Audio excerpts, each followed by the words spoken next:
Hello students, welcome to my channel. तो आज की इस वीडियो में हम बीए फर्स्ट सेमेस्टर के हिस्ट्री का यूनिट नंबर 2 पढ़ने वाले हैं। जो भी मेरे स्टूडेंट्स बीए फर्स्ट सेमेस्टर में हैं और हिस्ट्री पढ़ते हैं, जिसमें आपका टाइटल है ancient and early medieval India, यानी प्राचीन और मध्य भारत का इतिहास आपको पढ़ना है टिल 1206 एडी तक, यानी प्रारंभ से लेकर 1206 ईस्वी तक जितनी भी घटनाएं हमारे भारत में हुई वो आपको पूरा डिटेल में इस हिस्ट्री में पढ़ना है बीए फर्स्ट सेमेस्टर में।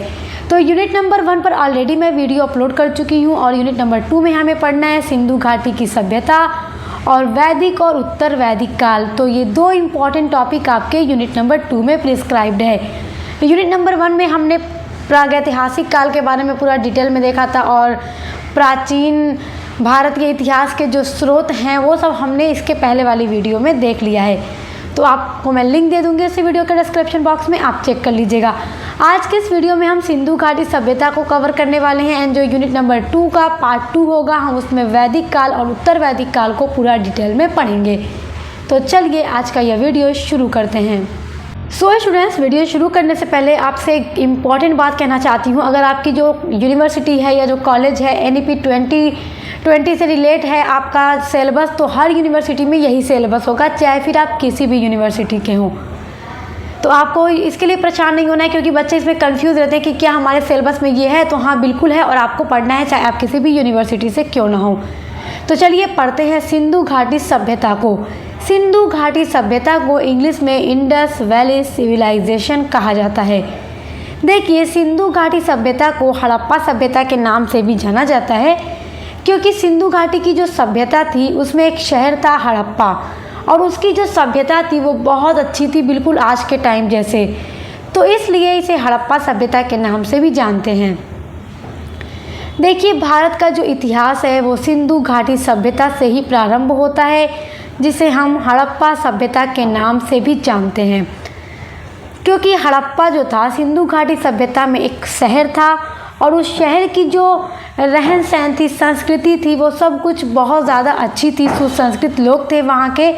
तो इसलिए इसे हड़प्पा सभ्यता के नाम से भी जाना जाता है। सन 1921 ईस्वी में जॉन मार्शल के नेतृत्व में दयाराम साहनी ने खुदाई की और दयाराम साहनी ने जब खुदाई की तो हड़प्पा नगर के अवशेष खोज निकाले। याद रखिएगा कि किसके नेतृत्व में खुदाई की गई? जॉन मार्शल के। और किसने की थी? तो दयाराम साहनी ने की थी 1921 ईस्वी में। और उन्होंने तभी हड़प्पा नगर के अवशेष खोज निकाले और पता लगाया कि वहाँ के लोगों की लाइफ स्टाइल कैसी थी। तो जब दयाराम साहनी ने खुदाई किया और अवशेष प्राप्त किए तो उसमें बैलगाड़ी, अन्नागार, मनुष्य के शरीर की बलुआ पत्थर की बनी मूर्तियाँ उन्हें प्राप्त हुई थी। अगर हम बात करें कि अब प्रेजेंट में जो हड़प्पा सभ्यता है वो कहाँ पर है, तो देखिए, हड़प्पा सभ्यता इस टाइम प्रेजेंट में पाकिस्तान में अब है, क्योंकि हिंदुस्तान पाकिस्तान का पार्टीशन हो चुका है। तो हड़प्पा सभ्यता अब पाकिस्तान में है। पाकिस्तान के माउंट गोमरी नाम का एक ज़िला है, उसमें रावी नदी के तट पर अब ये पड़ता है। सिंधु घाटी में स्थित हड़प्पा सभ्यता के अवशेष चिन्ह इस बात के पक्के प्रूफ हैं, मतलब सिंधु घाटी में जो हड़प्पा नगर था उसके जो भी अवशेष हमें प्राप्त हुए हैं, इतिहासकारों को जो उसके अवशेष मिले हैं, तो वो अवशेष इस बात के एकदम पक्के प्रूफ हैं कि ये एक नगरीय सभ्यता थी। मतलब आज के टाइम जैसे वहाँ का जीवन भी नगरीय था। आप ये याद रखिएगा कि सिंधु घाटी की सभ्यता में एक नगर था जिसका नाम हड़प्पा था और हड़प्पा की जो सभ्यता थी, जो कल्चर था वहाँ का, बहुत अच्छा था, बिल्कुल आज की तरह नगरीय जीवन था, बहुत अच्छी लाइफ स्टाइल थी। बल्कि आप देखिए, आज के हज़ारों वर्ष पहले भी वहाँ के लोग क्या थे? पढ़े लिखे थे, सुसंस्कृत थे, अच्छे थे, सभ्य थे और अच्छा अपना जीवन व्यतीत करते थे। मतलब एकदम ऐसे नहीं थे कि उन्हें जिस चीज़ की ज़रूरत हो वो अपने लिए बना भी ना पाएँ। वो एकदम सभ्य जीवन जीते थे, मतलब उन्हें जिन चीज़ की आवश्यकता होती थी वो उन चीज़ों को बना के अपनी आवश्यकता की पूर्ति भी करते थे। अच्छे मकान थे, अच्छा खाना पीना, अच्छा रहन सहन, सब कुछ था इनका। तो ये जो प्रूफ मिले हैं हड़प्पा सभ्यता के, वो ये बताते हैं कि एक नगरीय सभ्यता थी आज के हज़ारों साल पहले भी। अब बात करते हैं कि इसका फैलाव कहाँ कहाँ पर है। देखिए इसका फैलाव उत्तर में जम्मू से लेकर के दक्षिण में नर्मदा के मुहाने तक फैला हुआ है और पश्चिम में बलूचिस्तान के मकरान समुद्र से लेकर के उत्तर पूर्व के मेरठ तक ये फैला हुआ था। तो आप देखेंगे कि पूरा पश्चिम उत्तर दक्षिण हर एक दिशा में इसका फैलाव था, मतलब इतने दूर तक हड़प्पा सभ्यता थी। जो ये नोट्स मैंने तैयार किया है एकदम पॉइंट टू पॉइंट तैयार किया है ताकि आप अच्छे से इसको एग्ज़ाम में लिख भी सकें। अब बात करते हैं हड़प्पा सभ्यता के प्रसिद्ध केंद्र कौन कौन से हैं। हड़प्पा सभ्यता यानी सिंधु घाटी की सभ्यता, ये याद रखिएगा कि सिंधु घाटी की सभ्यता को ही हड़प्पा सभ्यता भी कहा जाता है। और हड़प्पा वहाँ पर एक नगर था। क्यों कहा जाता है, इस नाम से क्यों फेमस हो गया ये? क्योंकि हड़प्पा का जो जीवन था बहुत अच्छा था, बिल्कुल आज की तरह शहरों जैसे वहाँ की लाइफ स्टाइल थी। तो हड़प्पा सभ्यता के कुछ प्रमुख केंद्र थे, जैसे उसमें हड़प्पा था, मोहनजोदड़ो नाम का एक शहर था, चन्हूदड़ो नाम का एक, बलूचिस्तान, आमरी, लोथल, कालीबंगा, ये सारे प्रमुख नगर थे सिंधु घाटी सभ्यता के। उसके बाद देखिए जो मोहनजोदड़ो नगर था उसकी खोज कब होती है? सन 1922 ईस्वी में राखाल दास बनर्जी ने मोहनजोदड़ो स्थल की खोज कर दी थी। मोहनजोदड़ो भी सिंधु घाटी सभ्यता का एक फेमस और अच्छा सभ्यता वाला नगर था। मोहनजोदड़ो पाकिस्तान के पंजाब प्रांत के लरकाना ज़िले के सिंधु नदी पर अब स्थित है। वर्तमान में अब ये कहाँ है? पाकिस्तान के लरकाना ज़िले में है। और हड़प्पा सभ्यता कहाँ है? पाकिस्तान के, देखा था ना आपने, पाकिस्तान में वो भी है। चलिए आगे बढ़ते हैं। अब देखते हैं हड़प्पा सभ्यता को जानने के स्रोत कौन कौन से हैं। किन किन स्रोतों से हमें हड़प्पा सभ्यता की जानकारी मिलती है? हड़प्पा सभ्यता की जब खोज की गई तो कौन कौन से अवशेष मिले और उन अवशेषों से किस तरह से हमें पता चला कि वहाँ का जीवन बहुत अच्छा था, वहाँ के लोग पढ़े लिखे थे, सुसंस्कृत थे, सभ्य थे, मतलब अपने जीवन को बहुत अच्छा जीते थे, बिल्कुल हमारे जैसे आज के टाइम में हमें जिस चीज़ की नीड है वो हम खरीद लेते हैं, ले लेते हैं, बना लेते हैं। मतलब अब देखिए क्या कुछ नहीं है आज के टाइम में, तो ठीक हज़ारों वर्ष पहले हड़प्पा सभ्यता में ये सब कुछ मौजूद था, इसलिए तो ये विश्व की प्रसिद्ध सभ्यता है। देखिए खुदाई से प्राप्त वस्त्र जो थे उन लोगों के, जो वो लोग पहना करते थे, जो पात्र थे, जो उनकी मूर्तियाँ थी, जो मोहरे थी या जो खिलौने प्राप्त हुए, वो सब इस बात के प्रमाण थे कि सिंधु घाटी सभ्यता का जीवन बहुत अच्छा था। हड़प्पा सभ्यता की खोज ने विश्व इतिहास में एक नवीन अध्याय का सूत्रपात कर दिया। नवीन अध्याय का मतलब एक नए टॉपिक की खोज वर्ल्ड हिस्ट्री में हड़प्पा सभ्यता की खोज ने पेश किया। क्यों ये एक नया टॉपिक था? क्योंकि हड़प्पा सभ्यता विश्व भर में आज प्रसिद्ध है और ये एक नया अध्याय इसलिए था क्योंकि जिस लाइफ स्टाइल को आज हम जी रहे हैं, आज हमारे हज़ारों साल पहले वहाँ के लोग उस जीवन को जी रहे थे। मतलब ये नहीं था कि बस मतलब कि खुले आसमान के नीचे रहते थे, पेड़ों पे रहते थे, मतलब पेड़ों की बड़े बड़े पत्तियों को सील करके पहन लेते थे, कच्चा मांस खा जाते थे, ऐसा नहीं था। आदि मानव की तरह नहीं रहते थे, बिल्कुल हमारे जैसे। इनका अच्छा घर था, 2 मंजिला घर होता था, पक्की इमारतें होती थी, अच्छा खाते थे, अच्छा पहनते थे। इन सब स्रोतों के माध्यम से पता चलता है कि हड़प्पा सभ्यता कितनी अच्छी सभ्यता थी, जिसने हिस्ट्री को एक नया टॉपिक दे दिया स्टडी करने के लिए। यह सभ्यता विश्व की प्राचीन नदी घाटी सभ्यताओं में अपना विशिष्ट स्थान बनाए हुए है। विश्व में जितनी भी ऐसी सभ्यताएं हैं जो नदी घाटी में बसी थी, उनमें से हड़प्पा सभ्यता भी एक अपना स्थान लिए हुए है। इसको भी लोग पढ़ते हैं, इसको पढ़ने में इंटरेस्ट रखते हैं क्योंकि बहुत अच्छी सभ्यता थी। इस सभ्यता की जो लिपि है आज तक अंधकार में डूबी होने के कारण बहुत सी इसकी जो विशिष्टताएं हैं अज्ञात रही हैं। लिपि का मतलब हो जाता है भाषा, तो इस जो सभ्यता की भाषा थी वो आज तक इतिहासकारों को पता नहीं लग पाई। आप सोचिए कि इसकी जो लैंग्वेज थी वो अभी तक अंधकार में है, और इसकी जो लैंग्वेज थी अंधकार में अभी तक है। किसी इतिहासकार ने उसका सही पता नहीं लगा पाया, उसके बारे में सही नॉलेज नहीं दे पाई कि आखिर हड़प्पा सभ्यता के लोगों की जो लैंग्वेज थी, लिपि थी, वो क्या थी। इसी कारण हड़प्पा सभ्यता के लोगों की बहुत सारी बातें या बहुत सारी चीज़ें ऐसी हैं जो अभी तक अज्ञात हैं, लोगों को मालूम नहीं चल पाई हैं।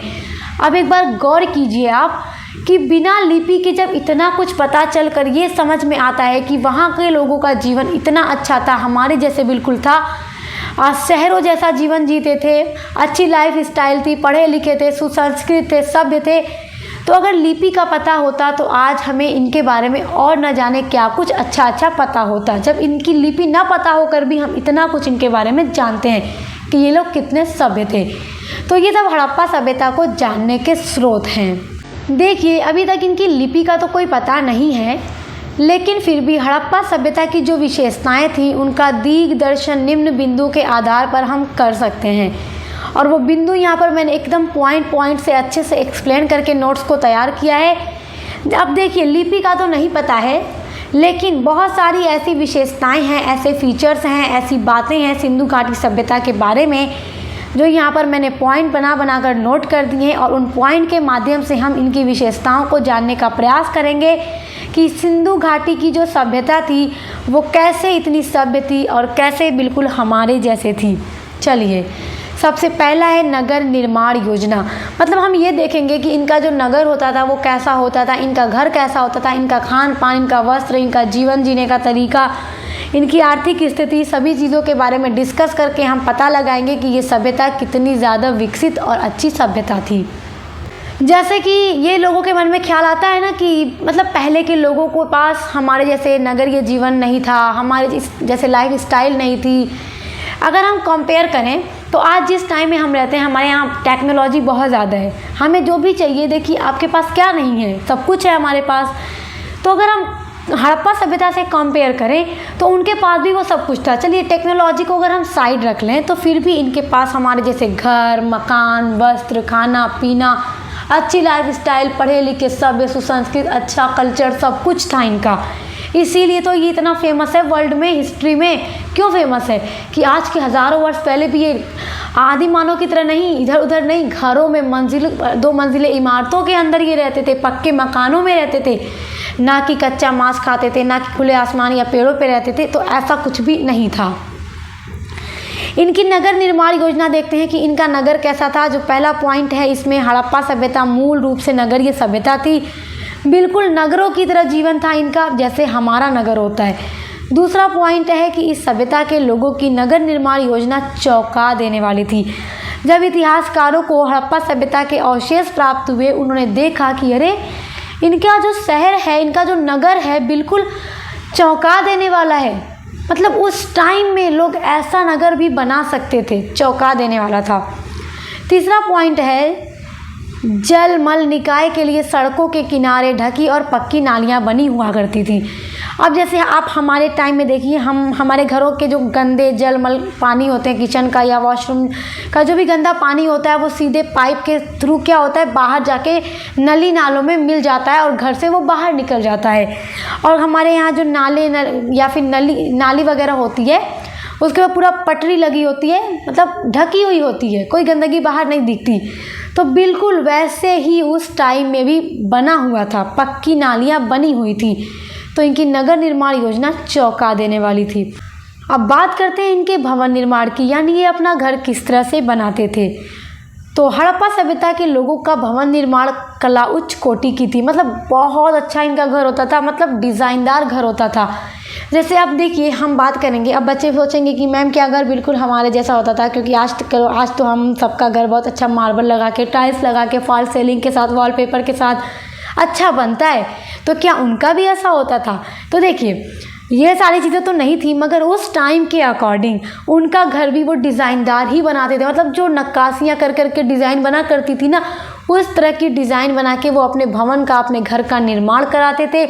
ऐसा नहीं था कि बस लाओ लकड़ी खड़ी करो ज़मीन में गाड़ करके और पेड़ों के पत्तों को ऊपर से झाल डालो और क्या करो, झोपड़ी बना के रहने लगो। तो ऐसा कुछ नहीं था। ये भी इनका भवन भी पक्की ईंटों से बने हुए थे, जैसे हमारा मकान पक्की ईंटों से बनता है, ठीक वैसे ही। तो देखिए, चौंकाने वाली बात है ना कि आज के हज़ारों वर्ष पहले भी पक्के मकान बनते थे। अगला पॉइंट है कि सड़क के दोनों किनारों पर भवन निर्माण किया जाता था। जैसे आज के टाइम में आप देखेंगे सड़क है तो किनारे किनारे पे घर होता है ना, वैसे ही सड़क बीच में होती थी तो किनारे किनारे दोनों तरफ घर होते थे, बिल्डिंग होती थी, घर होता था। नेक्स्ट पॉइंट है कि भवन में हवा आने के लिए, प्रकाश आने के लिए खिड़कियां भी लगी हुई थी जैसे आज के टाइम में लगती हैं। मकान 2 मंजिले भी बनते थे, बस झोपड़ी नहीं थी, 2 मंजिले मकान वो भी पक्के बनाते थे ये लोग। और इनके मकान में कमरा होता था, रसोई घर यानी किचन होता था, स्नान घर यानी बाथरूम, भंडार घर यानी स्टोर रूम होता था यानी किसी भी सामान को स्टोर करके रखा जाए, शौचालय भी होता था यानी वॉशरूम। ये सारी चीज़ें उनके घरों में होती थी, बिल्कुल हमारे जैसे। अब बात करते हैं, नेक्स्ट पॉइंट है विशाल स्नान घर। विशाल स्नान घर का मतलब स्विमिंग पूल। तो देखिए हड़प्पा सभ्यता में जब खुदाई की गई तो मोहनजोदड़ो नाम का एक विशाल नगर मिलता है और मोहनजोदड़ो में एक विशाल स्नान घर भी मिलता है यानी स्विमिंग पूल मिलता है। और जब इतिहासकार को ये चीज़ें दिखी कि अरे आज के हज़ारों साल पहले मोहनजोदड़ो में एक बड़ा स्विमिंग पूल भी था जैसा आज के टाइम में होता है। आप लोग भी स्विमिंग पूल में गए होंगे, पार्क वगैरह में जाते हैं बच्चे, वाटर पार्क में जाते हैं, स्विमिंग पूल होता है। तो उस टाइम पे उन्होंने भी अपने अकॉर्डिंग स्विमिंग पूल बनाया हुआ था। अब आप सोचेंगे एकदम सेम टू सेम जैसा हमारे पार्क में रहता है। देखिए अब आज के टाइम और उस टाइम के बाद में तो काफ़ी चीज़ें डिफर हैं, लेकिन तब भी वो लोग अपना दिमाग लगा के स्विमिंग पूल भी बना चुके थे। बिल्कुल अच्छी लाइफ स्टाइल थी, दिमाग था, इंटेलिजेंट थे, तभी तो ये सब कुछ बनाते थे। यह विशाल स्नान घर हड़प्पा सभ्यता की उच्च कोटि की स्थापत्य कला की अमर गान करता प्रतीक होता है कि वहाँ के लोग कितने ज़्यादा सभ्य, सुसंस्कृत और इंटेलिजेंट थे, बुद्धिमान थे, जिन्होंने एक स्विमिंग पूल का भी निर्माण किया था। अब देखिए नेक्स्ट आपका पॉइंट है नगर प्रशासन। नगर प्रशासन का मतलब होता है, जैसे आप देखेंगे कि हमारे यहाँ जैसे शहरों में देखिए नगर निगम होता है, जनपद में, ज़िलों में नगर पालिका या नगर परिषद, इस तरह से होता है ना, जो जैसे साफ़ सफाई, शहर की साफ़ सफाई पर ध्यान देते हैं, इन सब चीज़ों पर ध्यान देते हैं। तो ऐसा वहाँ पर भी रहा होगा। हड़प्पा सभ्यता नगरीय सभ्यता का प्रतीक थी और यहाँ नगरों की सफाई, स्वच्छता और व्यवस्था को देखने के लिए कोई संगठन तो ज़रूर रहा होगा जो इन सब चीज़ों पर ध्यान देते थे। अगला पॉइंट है नगरों में यात्री को ठहरने के लिए सराय भी होते थे। सराय का मतलब जैसे आप कह लीजिए होटल होता था रास्ते में, या मुसाफिर खाना कह लीजिए जैसे आज होता है। तो लंबी लंबी जो यात्राएं करते थे, जो मुसाफिर होते थे, पैसेंजर, वो थक जाते थे तो रेस्ट करने के लिए सराय भी होती थी। अगला पॉइंट है कि सड़कों के किनारों पर छायादार पेड़ पौधे भी लगाए जाते थे जैसे आज हमारे टाइम में। देखिए पेड़ों के किनारे देखिए जैसे सड़कों के किनारे पेड़ लगाए जा रहे हैं, छायादार वृक्ष लगाए जा रहे हैं, तो वैसा उस टाइम में भी था। अब बात करते हैं इनका खान पान किस तरीके का था। तो हड़प्पा सभ्यता के लोग शाकाहारी भी थे, मांसाहारी दोनों थे। जैसे हम सब होते हैं मांसाहारी शाकाहारी, वैसे ही वो लोग भी थे। बात करते हैं कि उस टाइम पर नारी की स्थिति कैसी थी। नारी का मतलब महिला, फीमेल की कंडीशन कैसी थी। तो आप देखेंगे कि हड़प्पा सभ्यता का जो समाज था मातृसत्तात्मक समाज था, मतलब माताओं से चलता था, माँ से चलता था ये समाज। तो इसी कारण उसमें स्त्रियों की जो स्थिति थी काफ़ी अच्छी थी और महिलाओं का काफ़ी आदर और सम्मान भी किया जाता था। तो आप देखिए कितनी अच्छी सभ्यता थी, महिलाओं का काफ़ी अच्छा आदर और सम्मान भी किया जाता था। तो इन सभी पॉइंट से आप अंदाज़ा लगा सकते हैं कि कितनी अच्छी सभ्यता थी। आइए अब बात करते हैं हड़प्पा सभ्यता के लोगों के आर्थिक जीवन के बारे में। मतलब उनका आर्थिक जीवन कैसा था, उनकी जो रोज़ी रोटी का साधन कैसा था, वो खाते पीते क्या थे, कैसे क्या करते थे। तो सबसे पहले कृषि पर बात करते हैं। तो कृषि व्यवसाय को उन्नत बना दिया गया था इस टाइम पर। हड़प्पा सभ्यता के जो लोग थे वो कृषि भी करते थे और हड़प्पा सभ्यता के लोग गेहूँ, जौ, कपास, शाक सब्जियाँ तथा फल की खेती किया करते थे। जैसे आज के किसान सभी तरह के फल और सब्जियों की खेती करते हैं, वैसे ही हड़प्पा सभ्यता के लोग भी खेती किया करते थे। नेक्स्ट पॉइंट है पशुपालन। देखिए हड़प्पा सभ्यता के लोग गाय, भैंस, बकरी तथा कुत्ता आदि पशुओं को पालते थे और कुछ लोग पशुओं को इसलिए पालते थे ताकि वो अपना धंधा स्थापित करके अपनी आजीविका को भी चला सकें। पशुओं को पालते थे, मान लीजिए गाय भैंस दूध देती थी, बकरी दूध देती थी, कुत्ता घर की रखवाली करता था, बकरियों को बेच करके, गाय भैंस को बेच करके, दूध को बेच करके। वो अच्छा रुपया कमाते थे, मनी अर्न करते थे, जिससे वो अपनी रोज़ी रोटी अच्छे से चलाते थे। बात करते हैं हस्तशिल्प की, तो हड़प्पा सभ्यता के जो लोग थे काफ़ी कुशल थे। उद्योग धंधों की बात करते हैं हम, तो हड़प्पा सभ्यता के लोग नगरों में रहते थे, तो नगरों में जब रहते थे तो उद्योग धंधों का भी विकास उन्होंने किया और उसमें सफल भी हुए। और हड़प्पा सभ्यता के लोग सूत भी काटते थे, वस्त्र भी बनाते थे, वस्त्रों की रंगाई करते थे, छपाई करते थे, कढ़ाई करते थे, बर्तन भी बनाते थे, खिलौने भी बनाते थे, मतलब मिट्टी का बर्तन, खिलौना, ये सब कुछ भी बनाते थे। और उनका जो उद्योग था काफ़ी विकसित भी हो गया था। तो आप देखेंगे कि पशुपालन, उद्योग धंधे, हस्तशिल्प या फिर खेती बाड़ी, हर एक चीज़ में वो लोग कितने ज़्यादा विकसित और सफल थे। अब बात करते हैं सिंधु घाटी सभ्यता का पतन किस तरह से हो गया। देखिए, सिंधु घाटी सभ्यता के पतन के बारे में बड़े ध्यान से सुनिएगा, क्योंकि ये पूछा जाता है कि सिंधु घाटी की सभ्यता का वर्णन करते हुए उसके पतन के कारणों की विवेचना कीजिए। तो आप पूरा ये लिख दीजिएगा, आप पतन के बारे में सुन लीजिए बड़े ध्यान से। देखिए, जो इसका पतन हुआ था वो 1800 ईसा पूर्व में हुआ था। तो अलग अलग जो इतिहासकार हैं उनमें इसके पतन को लेकर मतभेद है। मतभेद क्यों है? बहुत सारे विद्वान ये कहते हैं, बहुत सारे इतिहासकार ये कहते हैं कि सिंधु घाटी सभ्यता का पतन इसलिए हुआ क्योंकि इनके बाद आर्य आ गए थे भारत में, और आर्यों के बाद वैदिक सभ्यता का निर्माण हुआ, तो इस कारण सिंधु घाटी सभ्यता का पतन हो गया। बहुत सारे इतिहासकार ये मानते हैं कि सुनामी आ गई, जिससे कि सिंधु घाटी सभ्यता का पतन हो गया और ये समाप्त हो गई। कुछ लोग भूकंप को इसका वजह मानते हैं, सिंधु घाटी की सभ्यता के पतन का कारण कुछ इतिहासकार भूकंप को मानते हैं, और कुछ जलवायु को मानते हैं कि जलवायु ऐसी हुई कि ज़मीन बंजर हो गई और कुछ भी ना मिला, जिससे लोगों की मृत्यु हो गई और सिंधु घाटी सभ्यता का पतन हो गया। तो मतलब अलग अलग इतिहासकारों में इसके पतन को लेकर के मतभेद है। तो जब आपसे एग्ज़ाम में इसके बारे में क्वेश्चन पूछेगा तो आप कैसे लिखेंगे कि सिंधु घाटी की सभ्यता का पतन 1800 ईसा पूर्व में हो गया था, परंतु इसके पतन को लेकर के सभी इतिहासकारों में मतभेद है, सभी अपने अपने अनुसार अलग अलग इसके पतन के कारण बताते हैं। तो आप पॉइंट बना दीजिएगा कि कुछ विद्वानों ने सुनामी को कारण माना, फिर एक्सप्लेन कर दीजिएगा, कुछ ने भूकंप को, कुछ ने जलवायु को, कुछ ने आर्यों के आने के बाद इसका पतन हुआ। तो इस तरह से आप पूरा एक्सप्लेन कर दीजिएगा।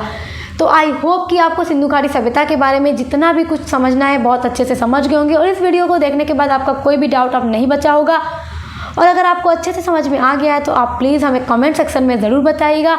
और आपके हिस्ट्री के अलावा हर एक सब्जेक्ट की न्यू सिलेबस के अकॉर्डिंग क्लास कंप्लीट कराई जा रही है, तो आप उसके लिए हमारे चैनल पर विजिट ज़रूर कीजिएगा। बीए के 3 सालों तक आपको सक्सेस मास्टर पॉइंट पर अपने बीए के ऑल सब्जेक्ट की क्लास मिलती रहेगी बिल्कुल फ्री में। तो हम मिलते हैं नेक्स्ट वीडियो के साथ।